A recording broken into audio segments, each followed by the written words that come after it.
250 લાખ રૂપિયા આ વર્ષના બજેટમાં પણ ફાળવી દેવામાં આવેલા છે. આની પહેલા પણ અનેક વખત ફાળવણી થઈ ચૂકી છે. આ બધા જે પૈસાઓ ગ્રાન્ટની ફાળવણી થઈ છે એ પૈસા ક્યાં ગયા? ભ્રષ્ટાચારની ગંગોત્રી એટલે ભારતીય જનતા પાર્ટી.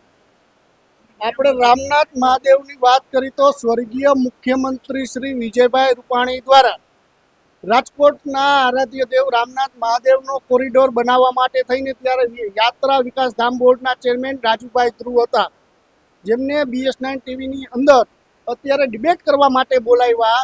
તો ડિબેટથી જે ભાગી રહ્યા છે, આપણે વાત કરી ભ્રષ્ટાચારના ગંગોત્રીની, તો ત્યારે 14 કરોડના ખર્ચે રામનાથ મહાદેવનું બ્યુટિફિકેશન કરવાની વાત હતી.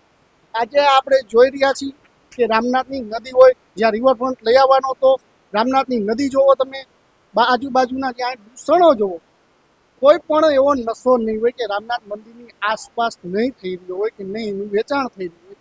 રાજકોટ ભાજપ ક્યાં ઊંચું છે એ પહેલાં તો હું તમને કહું કે કેટલા કરોડોના ખર્ચે હિસાબ હજી આપ્યો નથી. માત્ર ને માત્ર એક ડબ્બો બનાવ્યો છે, ડબ્બાની અંદર મહાદેવને રાખી દેવામાં આવ્યા છે.